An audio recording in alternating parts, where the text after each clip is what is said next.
இதுவரைக்கும் தமிழ்நாட்டு மக்களுக்கு பழக்கமே படாத ஒரு ஷோ, ஒரு டேட்டிங் ஷோ. ஹிந்தியில ஸ்பிளிட்ஸ்வில்லா அப்படின்ற பேர்ல நடந்துட்டு இருந்தது. அந்த ஷோ பார்த்தீங்கன்னா, இப்போ தமிழ்நாட்டிலயும் வந்துருச்சு. பட் ஸ்பிளிட்ஸ்வில்லால யங் பீப்பிள் வச்சு, அதாவது ஃப்ரெஷ் லவ் தேடி வருவாங்க. இது பார்த்தீங்கன்னா, செகண்ட் லவ் தேடி வந்திருக்காங்க இந்த கண்டஸ்டன்ட்ஸ்லாம். ஸோ இதோட எபிசோட் 1 ரிலீஸ் ஆயிடுச்சு.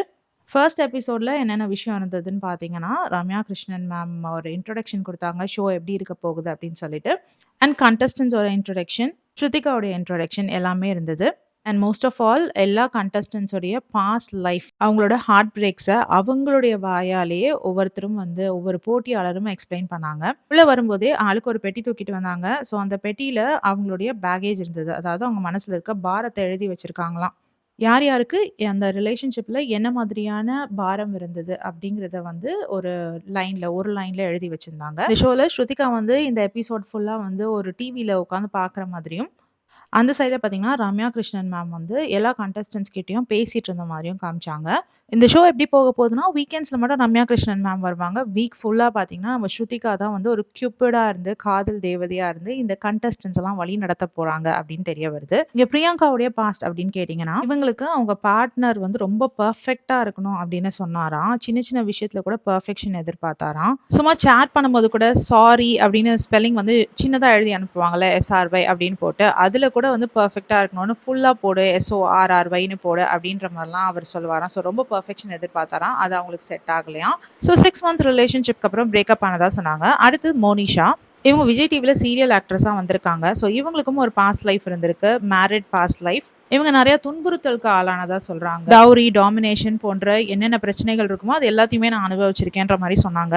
நிறைய வழிகள் தாண்டி இந்த ஷோக்கு வந்திருக்கதா சொன்னாங்க. அடுத்த கண்டஸ்டன்ட் நேஹா. இவங்க வந்து ரொம்ப என்ன கட்டுப்படுத்தி வச்சிருந்தாங்கன்னு சொன்னாங்க. அதுக்கு காரணம் வந்து இவங்க ரொம்ப சின்ன வயசுலயே திருமணம் பண்ணிக்கிட்டாங்களாம். ஸோ ரொம்ப பெரியவர், அதாவது ஒரு 10 வயசு வித்தியாசத்துல திருமணம் பண்ணிக்கிட்டாங்களாம். அதனால அவர் ரொம்ப கண்ட்ரோல் பண்ணியிருந்தாரு என்ன. அது இல்லாம அவருக்கு ஒரு பாஸ்ட் லைஃப் வேற இருந்தது. பாஸ்ட் லைஃப்ல அவங்களோட ரிலேஷன்ஷிப்ல இருக்கும்போதே அவர் மேரிடா இருந்திருக்காரு. ஸோ அந்த டிவோர்ஸ் பண்ணிடுவேன் அப்படின்ற மாதிரிலாம் அவர் சொல்லியிருக்காரு. பட் அந்த மாதிரியான விஷயம் நடக்கவே இல்லையா. இவங்களும் லவ்ல ரொம்ப பிளைண்டா இருந்தாங்களாம். ஸோ ஃபுல்லா நம்பிட்டாங்களாம் அப்படின்னு இவங்களோட ஸ்டோரியை சொன்னாங்க. ஸோ பிளைண்டா லவ் பண்ணியிருக்காங்க அப்படின்றத சொன்னாங்க. இதே தான் ரம்யா கிருஷ்ணன் மேமும் சொன்னாங்க. எல்லா ஸ்டோரியிலயும் இருக்க ஒரு காமன் பாயிண்ட் பார்த்தீங்கன்னா, பிளைண்ட்னஸ் தான். லவ்ல வந்து ரொம்ப பிளைண்டா இருந்திருக்கீங்க அப்படின்ற மாதிரி சொன்னாங்க. செந்தூரி இவங்களும் தன்னுடைய லைஃப்ல பார்த்தீங்கன்னா, தப்பான பார்ட்னரை சூஸ் பண்ணிட்டேன் அப்படி சொன்னாங்க. அவங்களுக்கு அம்மா அப்பா செப்பரேட்டடா, அவங்க தாத்தா பாட்டி தான் அவங்கள வளர்த்தாங்களாம். ஸோ சின்ன வயசுலயே ரிலேஷன்ஷிப்ல போயிட்டதுனால, அவங்க பல விஷயங்கள அவங்க பார்ட்னர் வந்து பல தடவ வந்து அவங்களோட சைல்ட்ஹுட்ட ஞாபகப்படுத்தியிருக்காராம். ஸோ இதனால அவங்க ரிலேஷன்ஷிப் விட்டு வெளியில வந்தாங்களாம். அடுத்து வீணா, அவங்க ஒரு டாக்ஸிக் ரிலேஷன்ஷிப்லேருந்து வெளியில வந்ததா சொன்னாங்க. அவங்க ஒரு மாடலுங்கிறதுனால, அவங்க போற எல்லா இடத்துக்கும் வந்து அவங்க ஹஸ்பண்ட் கால் பண்ணி, "நீ எங்க இருக்க? ஏது இருக்க? எனக்கு வீடியோ கால் போடு" அப்படின்ற மாரி சொன்னாங்களாம். ஸ்டார்ட்டிங்ல அது பொசெசிவ்னஸ்ன்னு நெனச்சாங்களாம். அப்புறம் தான் தெரிஞ்சுச்சாம், அது வந்து அவர் சந்தேகப்படுறாரு அப்படின்னு சொல்லிட்டு. ஸோ அந்த ரிலேஷன்ஷிப்லேருந்து அவங்க வெளியில வந்தாங்களாம். அடுத்த ஒரு கான்டெஸ்டன்ட் இவங்க வந்து ஈடன். இவங்க வந்து டிவோர்ஸி அப்படின்னு சொல்றாங்க.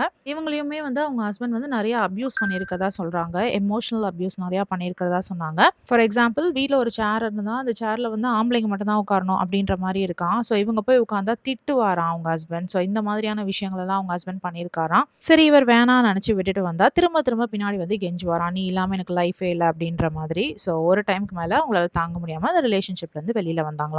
இந்த மாதிரி ஒவ்வொரு போட்டியாளருக்கும் ஒவ்வொரு பாஸ்ட் இருக்கு. அத சொல்லும்பொழுதே அவங்க ரொம்ப ஃபீல் பண்றாங்க. ஸோ இங்க வந்து ரம்யா கிருஷ்ணன் என்ன பண்ணாங்கன்னா, இப்போ ஒரு டாஸ்க் பண்ண போறோம். லைக் டேட் யாரோட நீங்க பண்ண போறீங்க, டிசைட் பண்ண போறீங்க. ஸோ நாங்க வந்து ஒரு பிளாக் ஸ்க்ரீன்ல வந்துட்டு உங்களோட மேல் கண்டஸ்டன்ட்ஸ் எல்லாம், மேல் போட்டியாளர்கள், ஆண் போட்டியாளர்கள் எல்லாம் நாங்க காட்டுவோம். அவங்க அவங்கள பத்தி எக்ஸ்ப்ளைன் பண்ணுவாங்க. ஸோ இதுல வந்து பேச்சால உங்கள யார் இம்ப்ரெஸ் பண்றாங்களோ, அவங்களோட நீங்க டேட் போலாம். நாங்க லுக்ஸ் எல்லாம் காட்ட மாட்டோம். பேச்சு வச்சு யார பிடிக்குதோ அவங்களோட வந்து நீங்க டேட் போலாம் அப்படின்ற மாரி சொல்றாங்க. ஸோ முகம் பார்க்காமலே குரலையும், பேச்சையும் வச்சு யார பிடிக்குதோ அவங்களோட ஒவ்வொரு பெண் போட்டியாளர்களும் டேட் போறதுக்கு ஃபிக்ஸ் ஆகுறாங்க.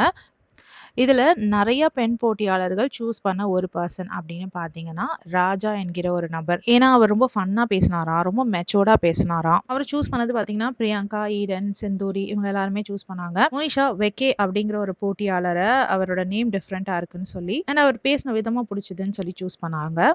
So Ramya Krishnan ma'am announce பண்ணது என்னன்னா, இப்ப யார் யார நீங்க சூஸ் பண்ணியிருக்கீங்களோ, அவங்களோட தான் வந்து உங்களோட ஃபர்ஸ்ட் டேட் நடக்க போகுது அப்படின்னு சொன்னாங்க.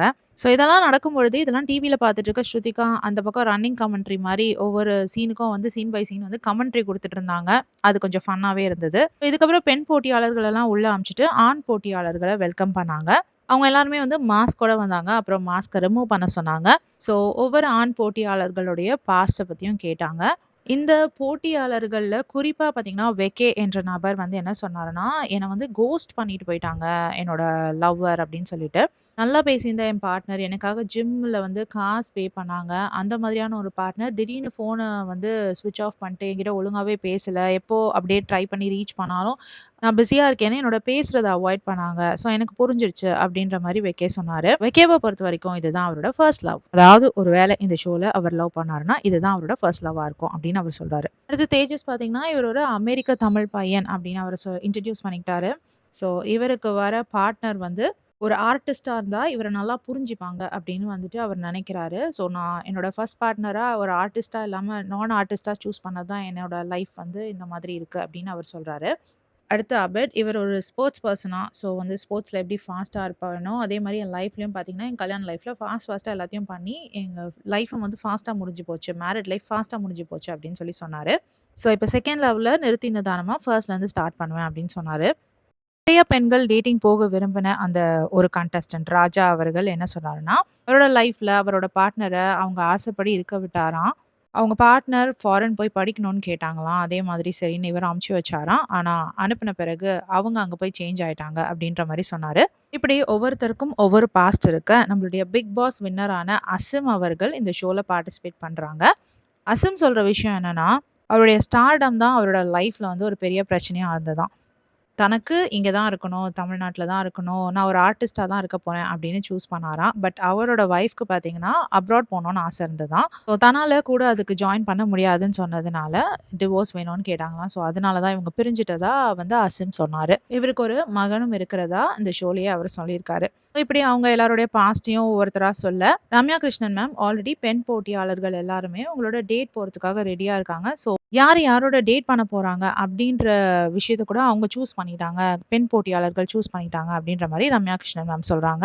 ஸ்ருதிகா இதெல்லாம் டிவில பார்த்துட்டு சொல்லிட்டு இருக்காங்க. ஆண் போட்டியாளர்கள் ஏன் தன்னோட டேட் போற பொண்ண சூஸ் பண்ணக்கூடாது? ஏன் அது பெண் போட்டியாளர்களுக்கு மட்டும் இந்த மாரி ஒரு பெனிஃபிட் குடுக்குறாங்க? அப்படின்னு கேட்டுட்டு இருந்தாங்க. ஸோ இந்த விஷயத்தெல்லாம் முடிச்சுட்டு வந்த ரம்யா கிருஷ்ணன் மேம் நேரா ஸ்ருதிகாவ தான் பார்க்க வந்தாங்க. ஸோ ஸ்ருதிகா கிட்ட எப்படி இருந்தது டிவில பார்க்க அப்படின்னு கேட்டுட்டு அந்த ஃபீட்பேக்கையும் வாங்கிட்டு ஸோ இப்ப நான் போறேன். என் இடத்துல நீ இருந்து இந்த வாரம் ஃபுல்லா ஒழுங்கா பார்த்துக்கோ அப்படின்ற மாரி சொன்னாங்க. ஸோ ஸ்ருதிகாவும் வந்து உங்களோட நான் ஜூனியரா இருந்து நான் இந்த ப்ரோகிராம் எப்படி கொண்டு போறேன்னு மட்டும் பாருங்க அப்படின்னு ஒரு சவால் விட்டுருக்காங்க. ஸோ இந்த ப்ரோகிராம்ல டாஸ்க் எல்லாம் பார்த்தீங்கன்னா ஸ்ருதிகா தான் குடுப்பாங்கன்னு நெனைக்கிறேன். நாளைக்கு போட்டியாளர்கள் எல்லாம் டேட் பண்ண போறாங்க. First date. சரி இது எப்படி எப்படி போக போகுதுன்னு பொறுத்திருந்து பார்க்கலாம். ஸோ இந்த ஷோல கடைசி வரைக்கும் ஒண்ணா இருக்கிறவங்க வந்து இந்த ஷோ முடிவுல வந்து ரிங் மாத்தி ஒண்ணா சேர்ந்துப்பாங்க. அதுக்கு பிறகு வெளியில போய் இந்த ரிலேஷன்ஷிப்ப கன்டின்யூ பண்ண போறாங்களா இல்லையா அப்படின்றது அந்த கண்டஸ்டன்ட்ஸ் வந்து டிசைட் பண்ணிக்கணும். ஏன்னா, இது ஒரு குளோஸ்டு ஸ்பேஸ். ஏதோ ஒரு அவசரத்துல, ஒரு 5 வாரத்துல தன்னுடைய பார்ட்னர முடிவு பண்ண முடியாது இல்லையா? ஸோ, இந்த ப்ரோகிராம்க்கு வெளியில போயும் வந்துட்டு, அ இவங்க வந்து ஒண்ணா சேர்றாங்களா? இல்லையா? அப்படின்றத வந்து அந்த போட்டியாளர்கள் தான் டிசைட் பண்ணுவாங்க. ஸோ, எபிசோட் 1ல நடந்த ஹைலைட்ஸ் எல்லாம் இதுதான். இதுக்கு மேலயும் நீங்க போய் ப்ரோகிராம் பார்க்கணும்னா பார்த்துக்கோங்க. இல்ல நம்ம ரிவ்யூ மட்டும் கேட்டுட்டு, எப்போ ப்ரோகிராம் இன்ட்ரஸ்டிங்கா ஆகுதோ, அப்போத்துலருந்து பார்க்க ஆரம்பிங்க. நோட் பண்ண ப்ரோகிராம்க்கே தேவையில்லாத ஒரு விஷயம் சொல்லட்டுமா? ஸ்ருதிகாவுடைய ஹேர் ஸ்டைல் தான். ஸ்டார்ட்டிங்ல ஃப்ரண்ட்ல ஃப்ரின்சஸ் வச்சிருந்த ஸ்ருதிகா, கொஞ்சம் டோரா மாரி தான் இருந்தாங்க. அதுக்கப்புறம் பார்த்தீங்கன்னா, அந்த பேங்க்ஸ் அப்படியே சைட்ல போட்ட உடனே கியூட் ஆயிட்டாங்க. இத எத்தன பேர் என்ன மாரி நோட் பண்ணீங்கன்னு கமெண்ட் செக்ஷன்ல சொல்லுங்க. இது தேவையில்லாத அணி தான். பட் ஸ்டில் நான் இத வந்து கவனிச்சேன். அடுத்த எபிசோட்ல திரும்பவும் மீட் பண்றேன். பாய்.